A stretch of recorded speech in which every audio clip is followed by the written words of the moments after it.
नमस्कार, मैं हूं दीप्ति शर्मा और आप सभी का स्वागत करती हूं आध्यात्म में, आधुनिकता से सत्य की ओर। आप तो जानते हैं कि हमारे हर एपिसोड में हम निरंतर चर्चा करते हैं आध्यात्म के विषय में, आध्यात्म के रहस्य के बारे में, हर उस प्रश्न के बारे में जो कहीं ना कहीं बचपन से लेकर बड़े होने तक हमारे जहन में उठता है। हम जब भी देखते हैं किसी को पूजा पाठ आराधना करते हुए, हम जब भी देखते हैं कि कोई व्यक्ति ऐसी बात करता है जो कि हमारे भौतिक इच्छाओं पर चोट करता है, और ये सारे प्रश्नों के उत्तर ये पाने के लिए हमारे साथ हमने स्टूडियो में आमंत्रित किया है जाने माने एस्ट्रोलॉजर और साथ ही साथ एक ऐसे आधुनिक ऋषि जो कहीं ना कहीं हमारी सनातन की परंपरा को मॉडर्न वे में लोगों के समक्ष लेकर आ रहे हैं, लेकिन सत्य के साथ। जी हाँ दोस्तों, आइए स्वागत करते हैं डॉक्टर मनोज गुप्ता जी का। आपका स्वागत है मनोज जी। और आज का जो एपिसोड है बहुत ही ज्यादा इंटरेस्टिंग रहने वाला है, क्योंकि बहुत दिनों से ना एक क्वेरी चल रही है मेरे जहन में, और ये पर्सनली मेरा क्वेश्चन है आपसे। हिमालय में और उस एरिया में, हिमाचल साइड में, ऐसे मैंने सुना है कि वहाँ पर अरुणाचल प्रदेश, यहाँ पर कुछ पोर्टल्स हैं, यहाँ पर कुछ ऐसी जगह हैं जो कि हमारी धरती की ऊर्जाओं से बहुत अलग हैं, और वो शायद दूसरे दुनिया का रास्ता वहाँ से जाता है। और ये भी सुनने में आया कि बहुत सारे जो ऋषि मुनि हैं, ज्ञानी हैं, जैसे कि अपने महाअवतार जो हमारे योगी जी हैं, महाअवतार बाबा जी, वो भी वहाँ मौजूद हैं, ठीक है, जिन्होंने ऑटोबायोग्राफी ऑफ योगी लिखा, वो सब भी वहाँ पर हैं। तो ऐसे गुरुजन, क्या वास्तविकता क्या है इसकी, रहस्य क्या है इसका? देखिए, इस धरती को कौन चला रहा है ये कोई नहीं जानता जी। कोई नहीं जानता, इसलिए कह रहा हूँ कि जो जानते हैं वो बताते नहीं है किसी को कि ये कौन चला रहा है। लेकिन ये धरती आज भी वो परमात्मा चला रहा है, और उसकी एक ऐसी प्रणाली इस धरती पर काम करती है जो बहुत ही गुप्त है जी। और केवल आप ऊर्जाओं के लेवल पर जाकर के ही, अपने सूक्ष्म शरीर के लेवल पर जाकर के ही आप उस चीज को देख सकते हैं, समझ सकते हैं। और ऐसा ही एक जो विषय आता है, एक जो नाम आता है ज्ञानगंज। एग्जैक्टली, ज्ञानगंज। कहा जाता है कि हिमालय से एक रास्ता जाता है ज्ञानगंज के लिए। वो बड़ी ही रहस्यमय दुनिया है, कोई उसको देख नहीं सकता, लेकिन कुछ लोग कहते हैं कि हमने वो ज्ञानगंज का वो जगह देखी है, हमने वो दिव्यता देखी है। तो जो लोग भी इस तरह की बात कहते हैं कि हमने उस चीज़ को देखा है, तो उसके पीछे जो बात है वो ये है कि जब कभी भी वो उस जगह पर उपस्थित होंगे, उस समय पर जी। यदि कोई ऐसी सकारात्मक ऊर्जा, कोई संत महापुरुष यदि उस जगह पर प्रवेश कर रहे हैं, तो वहाँ पर थोड़ी देर के लिए वो विजिबल होती है चीज़, और उसी समय पर मान लीजिए कोई व्यक्ति वहाँ उपस्थित है तो वो उस चीज़ को जरूर देख पाएगा। सर, आपने ये बात करी, मुझे तो वो दिन याद आ रहे हैं जब हम कार्टून्स देखा करते थे या शक्तिमान देखते थे, सडनली एक पोर्टल ओपन होता था। सर, क्या ऐसा कुछ होता है रियलिटी में? जी, ऐसा होता है। और जो हम बात करते हैं एलियंस की, जी, बेसिकली एलियंस का जो कॉन्सेप्ट है ये बिल्कुल अलग तरह का कॉन्सेप्ट है। एलियन नाम की कोई चीज़ नहीं होती है, लेकिन जो हमारे ऋषि मुनि हैं जिन्होंने कई वर्षों तपस्याएं की हैं, और आज भी वो भौतिक शरीर को छोड़ करके सूक्ष्म शरीर में आज भी मौजूद हैं, वही इस धरती पर और इस धरती से बाहर जाकर के अपने इस संसार के कार्यों के लिए जो भी उनको आदेश होता है वो उसकी पालना के लिए वो कार्य करते हैं। और जब भी वो ट्रैवल करते हैं, जब भी वो सूक्ष्म शरीर में ट्रैवल करते हैं, तो आसमान में हमें एक रोशनी दिखाई देगी, वो ट्रैवल करती हुई आसमान से उतरती हुई दिखाई देगी, और उस चीज को जो देखता है उसके समझ में नहीं आता आखिर ये है क्या। जी। और ऐसा ही आपने उड़न तस्त्री के बारे में सुना होगा, यूएफओस। जी, जी जी। ऐसा नहीं है कि ये 100% गलत है। तो सर, एलियंस और जिन हम ऋषि मुनियों की बात कर रहे हैं ज्ञानगंज की, सर ये सब एक ही है क्या? इसके अंदर थोड़ा सा डिफरेंस है, थोड़ा सा डिफरेंस ऐसा है कि यदि आप उसको आधुनिक विज्ञान के रूप में देखेंगे तो वो एक कॉन्सेप्ट लेकर आते हैं कि जी एलियंस का कॉन्सेप्ट है, यूएफओ का कॉन्सेप्ट है, बड़ी आधुनिक उनके पास टेक्नोलॉजी है, वो आते हैं, इस धरती पर उतरते हैं, धरती से कुछ लोगों को ले जाते हैं। ये बात सही है। सही ऐसे है कि एक इन्हीं सूक्ष्म जगत के अंदर जी, जितना विज्ञान यहाँ पर आधुनिकता के साथ कार्य करता है, इतना ही आधुनिक विज्ञान, इससे बहुत कहीं आगे का विज्ञान वो वहाँ पर काम करता है। ओके, दैट मीन्स कि जिस साइंस को हम समझते हैं और अपने आप को हम ये सोचते हैं कि हम बहुत बड़े ज्ञाता हैं विज्ञान के, उससे भी परे विज्ञान है। इस धरती का विज्ञान मात्र 10% है उस अंतर जगत के विज्ञान से। क्या बात है। और उस जगह को शांतिपथ कहा जाए या उसे ज्ञानगंज कहा जाए, उसे कुछ भी नाम दे दिया जाए, लेकिन वहाँ पर वो आधुनिकता के साथ वो चीज़ काम करती है। पहले वहाँ पर वो चीज़ बनती है, उसके बाद किस चीज़ को इस धरती पर उतारना है वो फिर यहाँ पर किसी व्यक्ति विशेष का चुनाव होता है, उस पर वो विचार डाला जाता है, विचार के साथ उसको वो रास्ता बताया जाता है, उसके बाद वो इन्वेंशन इस धरती पर होती है। ये वो चीज़ है जिसे हर कोई इंसान नहीं समझ सकता। बात आती है एलियंस की, तो अब आता है कि जब उन्होंने ये देखा, हमारे वैज्ञानिकों ने देखा कि हाँ ऐसी कोई चीज़ है, कुछ रोशनी उतरती है, उसको वो समझ नहीं पा रहे हैं, तो यहाँ पर एक प्रश्न चिन्ह लगता है कि आपके इतने सारे रेडार हैं, इतनी सारी आपकी टेक्नोलॉजी है, फिर आप ये बात क्यों नहीं समझ पा रहे हैं।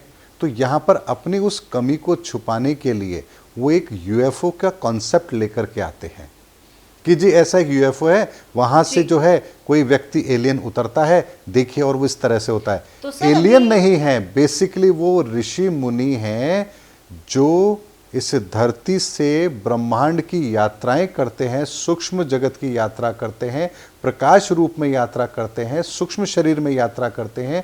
उनको आप देख तो सकते हैं लेकिन उनको पकड़ नहीं सकते। लेकिन सर अभी अमेरिका ने जिस तरीके से खोज करी और एरिया 51 का जो कॉन्सेप्ट आया है, एलियंस की बाकायदा उन्होंने कंप्लीट बताया है, सर वो क्या प्रोसेस है? एरिया 51 आप बिल्कुल ठीक कह रहे हैं। इस धरती पर 2 ऐसी जगह है जहां पर वो दिव्य शक्तियां, वो सूक्ष्म जगत की जो शक्तियां हैं वो इस धरती पर उतरती हैं। एरिया 51 और एक भारत के अंदर उत्तराखंड के अंदर एक स्थान है। ये 2 जगह हैं जहां पर आज भी वो शांतिपथ कार्यालय कहूँ या कहिए कि अंतर जगत की एक ऐसी आधुनिक लैब है जहां पर बहुत सारे एक्सपेरिमेंट होते हैं जी। उनके लिए यहाँ से लोगों का चयन होता है, लोगों को यहाँ से ले जाया जाता है, वहाँ पर उन पर एक्सपेरिमेंट होता है। एक्सपेरिमेंट होने के बाद में उन्हें वापस यहाँ पर छोड़ दिया जाता है और जो बीच का जो पार्ट होता है, जो समय उन्होंने बिताया है, ये पूरी तरह से वॉश आउट कर दिया जाता है। उनको पता ही नहीं होता कि उनके साथ क्या हुआ है। सर यहाँ पर एक चीज़ सामने आ रही है, हमने कई बार सुना है और काफ़ी सारे दंत कथाओं में हमने इसको पढ़ा भी है। सर ऐसा कहा जाता है कि हमारे यहाँ का जो टाइम है और जो दूसरी दुनिया का जो टाइम है वो बहुत अलग है, ठीक है।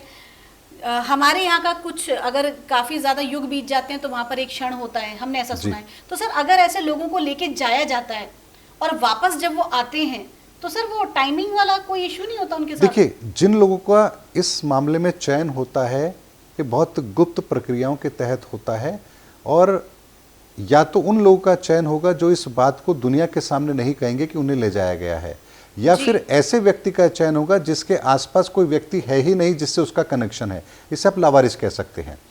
यानी दोनों में से किसी ऐसी चीज का चुनाव होगा जहां पर ये रहस्य दुनिया के सामने नहीं जाया जाएगा। इसका मतलब जो आध्यात्म में कहा जाता है फकीरी से जीना। जी जी, आप ये कह सकते हैं। और यहाँ पर एक बात और बताऊंगा मैं, अभी हाल ही में अमेरिका के अंदर भी एक एलियन की बॉडी को सामने रखा गया। ये मैं आपसे कहने वाली थी, वो पकड़े नहीं जाते तो वो बॉडी किसकी है? जी जी, यहाँ पर मैंने आपसे कहा ना, वो अपनी नाकामी छिपाने के लिए कि आपके पास उतनी आधुनिक टेक्नोलॉजी नहीं है कि आप उस चीज़ को समझ पाए।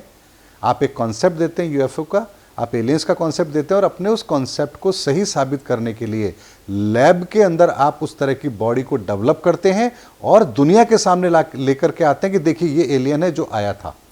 अगर आज आप ये चीज़ लेकर आ रहे हैं तो आपने उस समय क्यों नहीं बताया जब वो आपके सामने आया?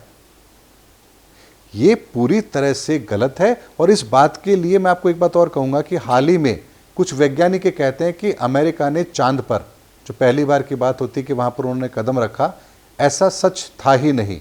और वहाँ पर बहुत सारे वो चीज़ का उदाहरण देते हैं कि देखिए वो अमेरिका का फ्लैग है, चांद पर है, फैल रहा है, उड़ रहा है हवा में, तो वहाँ जब हवा नहीं है तो वो उड़ कैसे सकता है? तो यहाँ पर बहुत सारी ऐसी चीज़ें हैं जो हम इंसानों के सामने बिल्कुल अलग तरीके से लाई जाती है। सर ऐसा क्यों लाई जाती है? क्या ज़रूरत है इन चीज़ों की? देखिए, ऐसा इसलिए जरूरी है क्योंकि इस आधुनिक दौड़ के अंदर हर व्यक्ति अपने आप को शक्तिशाली बताना चाहता है, और इस शक्तिशाली अपने आप को बताने की इस दौड़ के अंदर बहुत सारे कॉन्सेप्ट ऐसे दुनिया के सामने रखे जाते हैं जिनको लेकर के हम ये कहते हैं कि जब आपके पास कोई जवाब नहीं तब कहते हैं हाँ भाई ऐसा होगा। तो यहाँ सुपर पावर बनने की एक दौड़ के अंदर हम बहुत सारे ऐसे कॉन्सेप्ट को लेकर के आते दुनिया के सामने जहाँ एक भ्रांति पैदा होती है। आप ऐसे समझिए कि अगर जादूगर नहीं होते जी, तो आप तो किसी भी चीज़ को चमत्कार ही समझते, लेकिन जादूगर है तो वो कहता है कि देखिए मैं तो हाथ की सफाई कर रहा हूँ, ट्रिक्स हैं ये। तो उसी तरह से कोई कहता है कि देखिए हम सामने बैठे आदमी के पूरी सब चीज़ों को पढ़ लेते हैं, तो यहाँ पर आप मन को पढ़ने की जो टेक्निक है वो भी हमारे सामने है। बहुत से लोग कहते हैं कि देखिए हम आंख बंद करेंगे हमें सब कुछ दिखेगा। तो अब विज्ञान के द्वारा अगर हम बात करें तो कुछ बच्चे ऐसे हैं जो आंख पर पट्टी बांध करके पढ़ लेते हैं। यानी कि आधुनिक जीवन शैली के अंदर भी हम उन चीज़ों को सत्य होता हुआ देख रहे हैं जो कहीं ना कहीं हमारे धार्मिक शास्त्र ग्रंथों के अंदर कही गई थी। तो सर इसका मतलब मैं यहाँ पर किन्हीं व्यक्ति विशेष का नाम नहीं लेना चाहूँगी, लेकिन हमारे भारत देश की बहुत ही जानी मानी पर्सनालिटी है सर, ऐसा कहा जाता है कि वो व्यक्ति को देखकर उससे पहले ही उनका पर्चा बना देते हैं। तो सर जब बात यहाँ पर आ रही है तो अगर सब कुछ यहाँ पर माइंड से हो रहा है या केवल विज्ञान से हो रहा है तो फिर सर वो क्या चीज़ है? देखिए बहुत सारी चीज़ें हैं जो हमारे इस धरती पर एप्लीकेबल होती हैं जी। ज्योतिष भी एक चीज़ है, आध्यात्म भी एक चीज़ है, हाँ जी, ये सिद्धियाँ भी एक चीज़ हैं जी। अब जैसे बहुत से लोग कहते हैं कि भाई आप एस्ट्रोलॉजर हैं तो फिर आप ये भी बता दीजिए कि कितने लोग जीतेंगे, प्रधानमंत्री कितने वोटों से जीतेंगे, किसकी सरकार बनेगी। तो एक बात को हमें समझना पड़ेगा, हर चीज़ की एक लिमिट होती है। आप किस कॉन्सेप्ट पर काम कर रहे हैं ये बहुत महत्वपूर्ण होता है और उसकी एक लिमिटेशन भी है। एस्ट्रोलॉजी काम करती है, कैसे काम करती है? आपके ऑरा के अंदर जो एनर्जी है, आप जिस एनर्जी को लेकर इस धरती पर आए हैं उसके द्वारा जी। आपको क्या स्थायी गुण मिले हैं इसको जानने का विषय एस्ट्रोलॉजी है। वो ब्रह्मांड के अंदर वो समय कब आएगा जब ये आपकी एनर्जी डिस्टर्ब होंगी, उसको जानने का माध्यम एस्ट्रोलॉजी है। एस्ट्रोलॉजी ये नहीं है कि जो मैं आपका भविष्य लिख के देता हूँ आप परसों मर जाओगे या आपको ये लॉटरी लग जाएगी, ये लग जाएगी। जी। अगर कोई कहता है कि मेरी उम्र 70 साल है और वो रिवॉल्वर उठाकर अपनी कनपट्टी पे लगा के ट्रिगर कर देगा तो क्या वो जिंदा रहेगा क्या? बिल्कुल नहीं। तो इसी तरह से एस्ट्रोलॉजी एक साइंस है, उसको हमें साइंस के रूप में लेना चाहिए। उसी तरह से जो आपने बात कही कि पर्चा लिखते हैं वो एक सिद्धि है जी। सिद्धि की एक लिमिटेशन है, वो आपके सामने जो व्यक्ति बैठा है उसकी मन को पढ़ने की ताकत वहाँ होती है जी। और किसी भी तरह का अगर भूत प्रेत का कोई साया इस तरह की कोई अगर नेगेटिव एनर्जी उसके साथ कनेक्ट है तो वहाँ उसका समाधान हो सकता है। लेकिन भविष्य के अंदर क्या होगा ये कोई नहीं बताएगा। क्यों नहीं बताएगा? क्योंकि भविष्य में जो होगा वो ब्रह्मांड के कॉम्बिनेशन के बनने के बाद होगा और ब्रह्मांड का जो कॉम्बिनेशन बनेगा उससे 800 करोड़ लोग प्रभावित होंगे, पूरा ब्रह्मांड प्रभावित होगा, सारी वनस्पति प्रभावित होगी और हम एक मनुष्य के अंदर इतना सामर्थ्य नहीं आ सकता कि वो इस कैलकुलेशन का पूरी दुनिया पर क्या प्रभाव पड़ेगा इतना वो कैलकुलेशन लगा ले।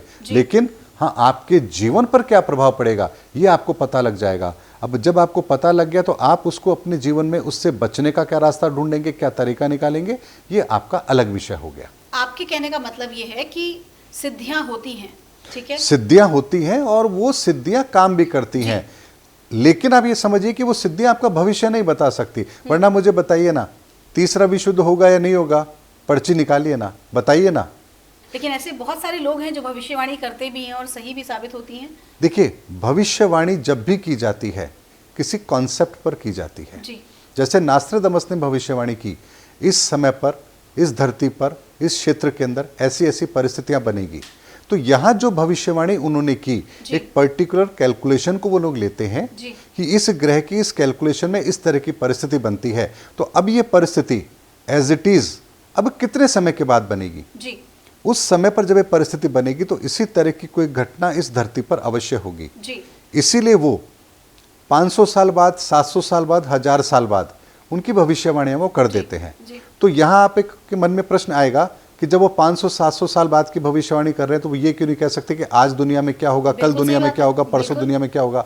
लाखों कैलकुलेशन है, एक कैलकुलेशन को जब वो करने जाते हैं तो उसी तरह की सिमिलैरिटी अब कब घटित होगी, ये उस समय पर जाकर वो चीज घटित होगी। जैसे कि कहा जाता है कि इतने समय बाद ये योग बन जी रहा जी जी है। जी अब इसको ऐसे समझिए कि जैसे एमबीबीएस आपने किया, आप डॉक्टर बन गए, तो आप कहेंगे, अगर मान लीजिए आपको हार्ट अटैक आया, आप किसी डॉक्टर का, आपने देखा सामने डॉक्टर का घर है, आप गए, बैल बजाई, आपने कहा कि जी मेरा इलाज कर दीजिए, वो कहेगा मैं नहीं कर सकता। आप कहेंगे आप डॉक्टर है, आप कैसे नहीं कर सकते? भाई मैं न्यूरो सर्जन हूँ, मैं कार्डियोलॉजिस्ट नहीं हूँ, मैं आपका इलाज नहीं कर सकता। ऑर्थोपेडिक है, वो आपकी हड्डियों का इलाज करेगा, आप हार्ट अटैक में उसके पास जाएंगे तो आपका इलाज कैसे करेगा? तो मेडिकल साइंस में भी इतने सारे सेगमेंट हैं। तो इसी तरह से इस आध्यात्म के अंदर भी, सिद्धियों के अंदर भी, ज्योतिष के अंदर भी बहुत सारे सेगमेंट है। आप एस्ट्रोलॉजी के अंदर आप किस पर काम करना चाहते हैं? आप होरा शास्त्र पर काम करना चाहते हैं, आप सिद्धांत पर काम करना चाहते हैं, आप संहिता पर काम करना चाहते हैं, आपको एक पर्टिकुलर सब्जेक्ट चूज करना पड़ेगा, उसके अंदर आपको बहुत डीप में जाकर कैलकुलेशन करनी पड़ेगी, तब आप वो चीज निकाल के आएंगे।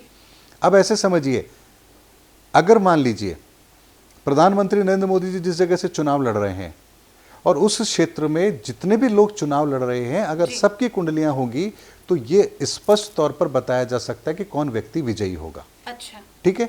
इसी तरह से अगर मान लीजिए लोकसभा चुनाव हो रहे हैं, हर सीट पर कितने प्रत्याशी चुनाव लड़ रहे हैं, उनकी जन्म कुंडली क्या है, उन सब का यदि अध्ययन किया जाए एक एक क्षेत्र का, तो आप स्पष्ट तौर पर बता देंगे कि इतने लोग जीतने की संभावना इनकी बन रही है और ये परिणाम आपके पक्ष में आने की संभावना बन रही है। अब कई बार क्या होता है, कोई व्यक्ति जाता है किसी के पास में, जाकर के कहता है कि जी देखिए मैं अपनी कुंडली लाया हूं, बताइए मुझे मैं चुनाव जीतूंगा या नहीं जीतूंगा। अब यहां पर उसके सारे सितारे बढ़िया होते हैं, ज्योतिषाचार्य कहते हैं कि आप चुनाव जीत जाएंगे, लेकिन वो चुनाव हार जाता है। तो यहां पर एक प्रश्न पैदा होता है कि आपने तो कहा था मैं चुनाव जीत जाऊंगा, अब मैं हार कैसे गया? तो यहां पर एक बात समझनी होगी कि आपका समय ठीक है, आपके पक्ष में है, लेकिन आपका प्रतिद्वंदी यदि है और उसका समय आपसे भी श्रेष्ठ है, तो यहां पर विजय उसको मिलेगी। तो यहां पर जब भी कोई डिसीजन होता है किसी चीज का, तो यहां पर दोनों का एनालिसिस होना चाहिए। उस एनालिसिस के बाद में ही ये स्पष्ट तौर पर कहा जा सकता है कि ये परिणाम होगा। तो इसी तरह से बहुत सारी चीजें हैं जो इस दुनिया में काम करती हैं, लेकिन हमारी समझ कम होने के कारण से हम उसका जो लाभ लेना चाहिए उसका लाभ ना लेकर के हम या तो उसकी मार्केटिंग करने लग जाते हैं, अपना सिक्का चलाने लग जाएंगे, धन कमाने लग जाएंगे, और जहां ये चीज होने लगती है एक समय विशेष के बाद में ये चीज समाप्त हो जाती है। ये समाप्त हो जाती है क्योंकि किसी भी चीज का आप दुरुपयोग नहीं कर सकते। कि प्रकृति ने कुछ ऐसी व्यवस्था की है कि आप उसका जैसे ही दुरुपयोग करेंगे वहां से उसके अंदर कमी आना शुरू हो जाएगी और एक समय ऐसा आएगा जब वो चीज समाप्त हो जाएगी, नष्ट हो जाएगी वो। तो यहीं पर मैं फिर से ज्ञानगंज पर आना चाहूंगी और मैं आपसे ये जानना चाहूंगी कि मनोज जी आपको ये सारी बातें कैसे पता है? आपने प्रश्न ऐसा किया है, जवाब देना भी पड़ेगा। मैं बहुत छोटी उम्र से ही ध्यान, साधना, ज्योतिष, ईश्वर, इन पर विश्वास करता हूँ। 2.5 साल का था तभी मुझे हनुमान चालीसा कंठस्थ याद थी। मेरी दादी अब इस दुनिया में नहीं है, अभी कोविड के अंदर ही उन्होंने अपना शरीर छोड़ा है। उनका मुझ पर बहुत आशीर्वाद रहा है। उन्होंने बचपन से ही मुझे आध्यात्म के अंदर प्रेरित किया भी है और मैंने शुरू से, एक छोटी सी बात आपके सामने रखता हूँ। मेरी दादी जी ने मुझे कहा कि बेटा जब कभी भी भगवान के सामने जाओ तो कभी उनसे मांगना नहीं चाहिए। ये बात मेरे जहन में इस तरह से बैठी हुई है कि आज तक का रिकॉर्ड है, मैं कहीं भी गया हाथ जोड़ता हूँ, एक ही बात निकलती है, हे ईश्वर मुझे कुछ नहीं चाहिए, बस आपका आशीर्वाद चाहिए। चाहे कितनी ही तकलीफें जीवन में क्यों ना रही हो, लेकिन आज भी वही एक तरीका मन में है। तो यहां पर जब ये चीजें होती हैं तो ईश्वर आपकी विचारधारा को समझता है, आपकी प्रार्थना को भी सुनता है। तो यहां पर फिर वो एनर्जी आपसे कनेक्ट होती है। जब एनर्जी कनेक्ट होती है और आप उस चीज को समझते हैं तो उस एनर्जी का आप आदर करते हैं, सम्मान करते हैं, तो और एनर्जी आपके अंदर आना शुरू होती है। और एक कॉन्सेप्ट इस तरह का होता है कि वो दिव्य शक्तियां स्वयं आपसे संपर्क करती हैं। आप ऐसे समझिए कि आप क्लास में मॉनिटर किसको बनाएंगे? जो आपको योग्य लगेगा आप उसी को मॉनिटर बनाएंगे ना। उसी तरह से ऊपर वाला भी इस धरती पर काम करना चाहता है, लेकिन वो चयन करता है कि कौन है जो इस चीज को करने वाला है। मान लीजिए भगवान सर्वशक्तिमान है, कुछ लोग हैं जो शक्ति को प्राप्त करने की कोशिश करते हैं। तो यहाँ पर एक बात मैं आपको इसमें बीच में कनेक्ट करके बताना चाहूँगा। तो बहुत से लोग हैं हठ योग का इस्तेमाल करते हैं जी। जबरदस्ती ध्यान साधना तप करेंगे, तप जी। हठ योग में आता है। जी। आप ईश्वर को मजबूर करते हैं कि मुझे चीज चाहिए और आपको देनी पड़ेगी। जी। लेकिन आप देखिए, कोई 1000 वर्ष तक तपस्या कर रहा था, किसी ने कितने लंबे समय तक तपस्या की, लेकिन अंत में जाकर के भगवान प्रकट होते हैं। उससे पहले उसकी तपस्या को भंग करने के उपाय होते हैं। लेकिन अगर उस बाधा को भी पार कर लेता है तो फिर उसको उस तपस्या से प्रसन्न होकर भगवान को वरदान देना पड़ता है। जी। तो यहाँ पर यह कॉन्सेप्ट क्यों आता है कि आप जब तप के द्वारा उस परमात्मा के विधि के विधान में उस स्तर पर पहुंच जाते हैं जहां अब आप उसको चैलेंज कर देंगे, तो वहां पर फिर भगवान को मजबूर होकर के आपके सामने आकर आपको आशीर्वाद देना पड़ता है, वरदान देना पड़ता है। लेकिन वो जानते हैं कि ये व्यक्ति हठ धर्मिता के कारण से, अपने इस जिद्दीपने के कारण से ये चीज को ले रहा है और इसका दुरुपयोग करेगा, इसका दुरुपयोग करेगा। जी, उसका दुरुपयोग करेगा। इसीलिए रावण विद्वान था, भगवान शिव को भी उसने प्रसन्न किया। अब चूंकि वो इस लेवल पर अपने तपोबल को लेके गया कि जहां भगवान शिव को मजबूर होकर के उसको वरदान देना पड़ा, लेकिन भगवान शिव जानते थे कि ये मेरे इस वरदान का दुरुपयोग करेगा। इसीलिए एक होता है कि आप हठधर्मिता के साथ में उस चीज को प्राप्त करते हैं, उसका दुरुपयोग करते हैं। एक होता है कि आप सहजता के साथ परमात्मा के सामने समर्पण भाव रखते हैं, और ऐसे लोग उस परमात्मा को ढूंढने से भी बहुत कम मिलते हैं। तो ऐसे लोग जब होते हैं तो भगवान उन पर कृपा करता है जी। उन्हें अपने आप वो संकेत मिलते हैं जिसके द्वारा वो उन चीजों को समझ पाते हैं। जी। एक छोटा सा उदाहरण दूंगा। मैंने कभी ऋग्वेद नहीं पढ़ा, लेकिन जब मैंने तत्व ज्ञान के बारे में जानना चाहा तो अपने आप मेरे अंतर में ऐसे ऐसे विचार आए जिनको लेकर के जब मैंने उसको प्रैक्टिकली अप्रोच में देखा तो बिल्कुल सही साबित हुए। उस कॉन्सेप्ट को लेकर के जब मैंने कहा कि ऋग्वेद के अंदर ऐसा क्या है, तो यहां पर विचार आता है कि यहां इन 10 आयामों की व्याख्या है, इस तरह से ये चीज होनी चाहिए। और फिर जब मैंने यूट्यूब पर किसी का वीडियो चला के देखा ऋग्वेद में क्या है, 1 घंटे का वो था, जैसे ही मैंने उसको सुना एक एक शब्द टैली होता गया कि जो मैंने अपने अनुभव में महसूस किया है वो सब चीज यहाँ पर है। इसे एक पावर कहते हैं, बहुत ज्यादा वेस्टर्न कंट्रीज में है, इसे कहते हैं क्लियर कॉग्निजियंस। जी। तो ये चीजें होती हैं, और ऐसा मेरे साथ एस्ट्रोलॉजी में भी होता है। जी। जैसे मान लीजिए मेरे दिमाग में कोई कॉन्सेप्ट आता है कि इस ग्रह के साथ ये युति बनती है तो इसके साथ में ये परिणाम होने चाहिए। जी। अब मैं किसके साथ इसको टैली करूं, कौन सी बुक ढूंढूं, किसके पास जाऊं, तो यहां पर अगले ही दिन मेरे पास 3 से 4 ऐसी कुंडलियां आती हैं लोगों की जिसमें वही कॉम्बिनेशन होता है। और जब मैं उनसे कहता हूं कि देखिए आपके जीवन में ये घटना ऐसे ऐसे होनी चाहिए, वो कहते हैं जी हमारे साथ यही है।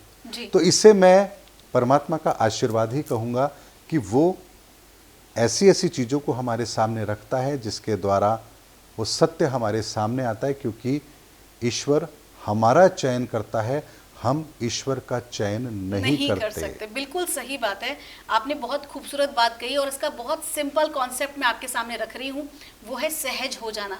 ऐसा कहते हैं कि हम कॉम्प्लिकेट हो सकते हैं, हम दूसरे की नकल कर सकते हैं, हम कुछ अच्छा बनने की कोशिश कर सकते हैं, लेकिन इस दुनिया में सबसे जो कहते हैं ना कठिन कार्य है वो है सहज होना। जी। ठीक है, इसे सहज योग भी कहा जाता है। हाँ। सहज योग होना, योग का मतलब ये होता है जुड़ना। अब आप किससे जुड़ेंगे, अब किससे जुड़ेंगे, आप एनर्जी से तो जुड़ेंगे, स्वाभाविक सी बात है। तो अगर आप किसी एनर्जी के साथ जुड़ना चाहते हैं तो आपको ये समझना पड़ेगा कि उसके लिए कुछ नियम कायदे हैं, आपको नियम कायदे फॉलो करने पड़ेंगे। जितनी सहजता आपके भीतर आएगी उतनी ही डिवाइन पावर आपको मिलती चली जाएगी। इसमें कोई बहुत बड़ा रॉकेट साइंस है ही नहीं। एग्जैक्टली, बिल्कुल।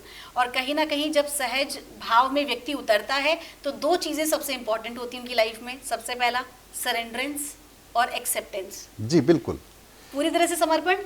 मेरे साथ बहुत बार ऐसा हुआ है जी कि कोई घटना घटित होने वाली है और उससे पहले मुझे पता लगता है कि ऐसी सी घटना होने वाली है। अब कई बार बड़ी ऐसी विचित्र सी बात होती है और फिर ठीक है वो घटना है। एग्जाम्पल ऐसी हो तो प्लीज आप हमारे ऑडियंस को बताएं। देखिए मैं ये बात बता रहा हूँ आपको करीबन 15-20 साल पहले की, 17-18 साल हो गए होंगे। 2001 की बात है, अब देख लीजिए कितना साल हो गया। हाँ 2001 की बात है। 2001 की बात है, मैं अपने ऑफिस में बैठ के काम कर रहा था। जिस प्रमाइसेस में मैं काम कर रहा था वो गवर्नमेंट से अलॉटेड जगह थी वो, तो वहाँ पर नॉर्मली आप कमर्शियल काम नहीं कर सकते जी। और कमर्शियल काम मैं करता भी नहीं हूँ वहाँ पर, लेकिन चूंकि मेरा बिजनेस था तो वहाँ कुछ मैं मशीनरी वहाँ पर रहती थी और कुछ रॉ मटेरियल वहाँ पर रहता था। तो एक दिन मुझे अचानक से स्वप्न आता है कि कुछ लोग वहाँ पर आए हैं और उन्होंने बहुत ऑब्जेक्शन किया है और उसकी वजह से बहुत बड़ी प्रॉब्लम क्रिएट हो गई है जी। अब मुझे लगा कि ये चीज़ तो ठीक नहीं है और ऐसा वो अनुभव था कि मैं बिल्कुल पसीना पसीना हो गया था। तो यहाँ पर मैंने फिर सुबह अगले दिन उठ कर के और ये चर्चा मेरे परिवार में की कि इस तरह से बात है। तो उन्होंने कहा कि ठीक है, अगर ऐसा है तो अगर आपको लगता है कि यहाँ पर कुछ अगर ऐसा है तो आप यहाँ से उसको मूव कर दीजिए। जी। लेकिन कहते हैं ना कि बात आपके दिमाग में होती है, फिर 2 दिन बाद 3 दिन बाद आप उसको भूल जाते हैं। लगता है कि सिर्फ लॉजिक ठीक होगा। 15 दिन बाद में मैं बैठा हुआ था अपने ऑफिस के अंदर। उस दिन मेरे पास 15-17 लोगों का स्टाफ होता है, एक भी व्यक्ति नहीं आया, सब छुट्टी पर। मैं बड़ा ताज्जुब में कि ऐसा मेरी ज़िंदगी में कभी नहीं हुआ कि सारा स्टाफ एक साथ छुट्टी पर चला जाए। फिर मैं बैठा हुआ मेरा काम कर रहा था कि अचानक दोपहर के अंदर मैं देखता हूँ कुछ लोग गवर्नमेंट डिपार्टमेंट से आते हैं, कैमरा वैमरा लेकर सब आते हैं और इस तरह पूरा उन्होंने वो किया और कहा आपने इसका मिसयूज़ किया, ऐसा किया वैसा किया। मैंने कहा सर मैं ऐसा कुछ नहीं है, मैं सिंपल अगर मेरा बिजनेस है तो मैं घर पर अपना माल तो लेकर आऊँगा ही आऊँगा, रॉ मटेरियल कीमती सामान मैं कहाँ छोड़ूंगा। तो उन्होंने एक रिपोर्ट वगैरह बना ली, सब कुछ कर लिया, लेकिन वो घटना एज इट इज वैसे की वैसे घटित हुई जैसा मैंने स्वप्न में देखा था। ओके, तो आपको पहले ही आगाह कर दिया तो गया वहां था। मुझे याद आया कि क्यों मैंने इस चीज को पहले नहीं समझा। हालांकि हम गलत नहीं थे इसलिए कुछ भी नहीं हुआ, वो चीज सब नॉर्मल हो गई, लेकिन ऐसा हुआ। अच्छा, ये तो बात हो गई कोई घटना की। अभी मैं आपको बात बताता हूं, ये बात है करीबन 10 साल से ज्यादा पुरानी बात हो गई। रात को मेरे को स्वप्न आता है कि अपने जो आराध्य देव है गोविंद देव जी, भगवान श्री कृष्ण मुझे कह रहे हैं मुझे माखन मिश्री खानी है। मैं कह रहा हूँ प्रभु आपको माखन मिश्री खानी है तो आपको तो कोई भी खिला देगा, आप मुझे क्यों कह रहे हैं? बोले नहीं, मुझे तेरे हाथ से खानी है। मैंने कहा जैसे प्रभु आपका आदेश। और ऐसा मैंने कहा और मैं माखन मिश्री लेके जा रहा हूँ और मैंने वहाँ पर प्रभु को भोग लगाया और फिर मैंने वहाँ प्रसाद बांट दिया। ये मैं स्वप्न में देख रहा। अब जैसे ही मैं सुबह उठा मैंने कहा ये मैंने क्या देखा। फिर मैंने कहा नहीं, जो मैंने देखा है, स्वप्न और अनुभव में फ़र्क होता है। मैंने कहा ये स्वप्न नहीं है, ये स्वप्न नहीं है, ये कोई आदेश है, मुझे ऐसा करना चाहिए। मैंने घर में से एक अच्छे से नए से बाउल निकाले, ले जा करके मैं बाज़ार में गया। बाज़ार में जाके मैंने दही, ताज़ा दही, माखन, मिश्री ये लिया, ले करके मैं पैक करके और मैं मंदिर गया। मंदिर जा करके मैं वहाँ पर जो दर्शन, आप जानते होंगे दर्शन करने की दीर्घा है, वहाँ बाहर खड़ा हुआ था। मैं वहाँ सामान निकाल रहा था, मैं उसमें से थैली में से ट्रे लेके गया था, उसमें मैं लगा रहा था। इतने में दूर से मैं देखता हूँ कि वो जो पुजारी जी थे वो किसी दूसरे पुजारी को अपने पास बुलाते हैं और मेरी तरफ इशारा करके कहते हैं वहाँ जाओ और वहाँ से वो लेकर आओ। मैंने अभी नहीं कहा उनको कि भाई मैं क्या लेकर आया हूँ क्या नहीं लेकर आया हूँ, अभी तो मेरे थैले में है सारा सामान। लेकिन वो उसकी तरफ इशारा करता है, वो आके मेरे पास खड़े हो जाता है, लाओ। मैंने कहा 2 मिनट का मेरे को समय दीजिए। मैंने हाथ पर ट्रे निकाली, बाउल निकाले, उसमें सामान शिफ्ट किया, सारा करके मैंने उनको ट्रे लगा के दे दी। वो वहाँ ले जाकर उनको देते हैं, वो अंदर ले जाते हैं, अंदर ले जाकर के भोग लगता है। पट बंद होने के बाद फिर बाद में वो मेरे को भोग ला के देते हैं, जिसके अंदर तुलसी और वगैरह सब थी, और भगवान का भोग लगा के मेरे को देते हैं। अब आप बताइए कि ये क्या है? एक तो होता है कि मैं ले जाकर के उनको कहूँ कि भाई मैं लाया हूँ, भगवान के भोग लगा दीजिए। गोविंद देव जी का आप जानते हैं कि वहाँ भोग लगता नहीं है, वहाँ तो अलग से उनका भोग लगता है, उनका भोग ही अलग बनता है। तो यहाँ वो स्वयं आकर के पुजारी जी वहाँ पर खड़े हो जाते हैं और कहते हैं कि आप ही मुझे दीजिए, और मैं वहाँ ले जा करके उनको दे रहा हूँ और उसके बाद भोग लगा मुझे दे रहा हूँ। फिर मैंने वहाँ माखन मिश्री बांट दिया। इसे मैं क्या कहूँ? सहज हो गए तो उनकी कृपा हो गई, आप ही ने तो समझाया। तो ये चीज़ें जो होती हैं ये बहुत, मेरे लाइफ में ऐसा बहुत बार ऐसा हुआ है। बहुत बढ़िया, ये तो ऐसी चर्चाएं हैं जो कभी खत्म ही नहीं हो सकती, हमें कंटिन्यू करना ही रहेगा उस विषय को। बहुत बहुत धन्यवाद आपका, आप हमारे कार्यक्रम में आए, और सभी दर्शकों का भी बहुत बहुत धन्यवाद जो आप हमें इतना प्यार देते हैं। और भी कई ऐसे रहस्यों के साथ और कई ऐसी जानकारियों के साथ मैं मिलूंगी आपसे हमारे अगले एपिसोड में। आप सभी का बहुत बहुत धन्यवाद। नमस्कार। नमस्कार।